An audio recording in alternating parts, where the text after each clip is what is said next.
Greetings fellow Decepticons, Sandblaster1987 here with my first ever video game review. For my Shadow the Hedgehog month 2024 November, I will be looking at Shadow the Hedgehog for PlayStation 2. This game was also available for, I believe, the Sega Dreamcast, as it was one of the only two platforms that this game was available for, which is a nuisance to me, having grown up with PC and loving the Shadow the Hedgehog character, but still. Shadow the Hedgehog has received amnesia after falling out of space at the end of Sonic Adventure 2, so this game follows his attempt to get his memories back and learn more about his origins. Since all he can really remember is the name Shadow the Hedgehog and the gruesome flashback image of Maria Robotnik, Eggman's cousin, being gunned down by government soldiers 50 years ago. So, there's 3 different morality levels to this game: Hero, Dark and Neutral, depending on which objectives you complete within the story levels. True hero objectives involve helping Team Sonic and Dr. Eggman to repel the Black Alien invasions, or to help the G.U.N government soldiers to repel the aliens.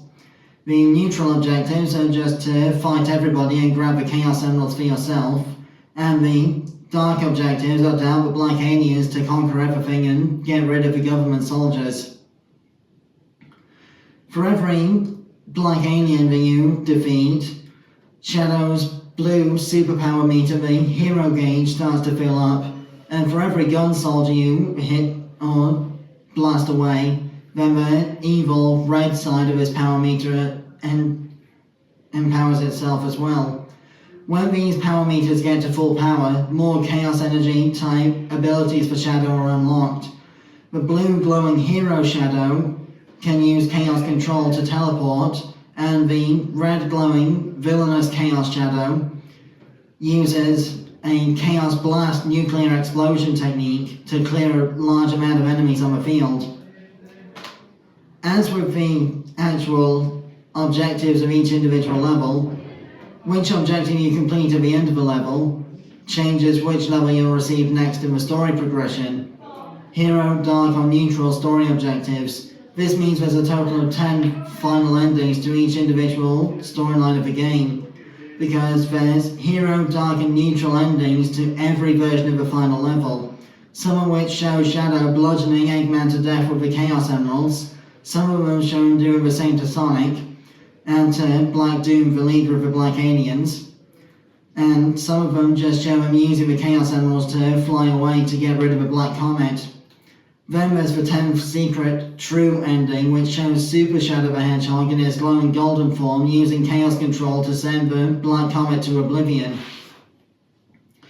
Now, personally, I've never completed this game because I can't get past the Cryptic Castle level where you're supposed to help either have Dr. Eggman activate all of his jack-o'-lantern security lights, or rescue Cream the Rabbit from inside Eggman's fortress. But I have seen a lot of videos about this game, and there is also the option to play as Maria Robotnik in some of the 2-player mode levels.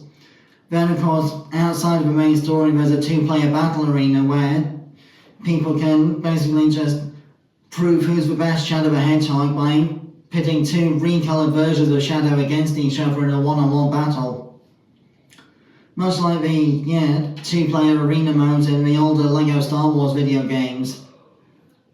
Which, by the way, is the only way to play as Yoda vs Palpatine in the Senate Room from Revenge of the Sith in that game, but I'll come back to that another time. So, inside the PlayStation 2 case, you have the user manual on the inside of the front cover. Then inside of the back cover, you've got the disc itself and a slot to store a PS2 memory card, if you have more than one memory card and keep your video game files on each individual memory card. So that more or less concludes my look back at the Shadow the Hedgehog PlayStation 2 video game. A highly recommended and truly underrated game. One thing I should mention at this point is the fact that this is one of the main video games that causes controversy with the Shadow character because it shows him using guns, much like the Marvel superheroes anti-villain The Punisher. And the Flashpoint Paradox version of Batman, where Batman was actually Bruce Wayne's father, Thomas Wayne, in an alternate timeline. So, yes, that concludes my review of the Shadow the Hedgehog game. Thanks again for watching. My next video game review will be the PC version of Sonic Adventure 2, again tying in with my Shadow the Hedgehog month. But until then, my next video will be my animation review for the Sonic Boom episodes that Shadow features in, which sadly are only the season finales of seasons 1 and 2. It takes a village to defeat a hedgehog, and the two-part Dr. Eggman the video game storyline. Till then, till all are one. Chaos Control!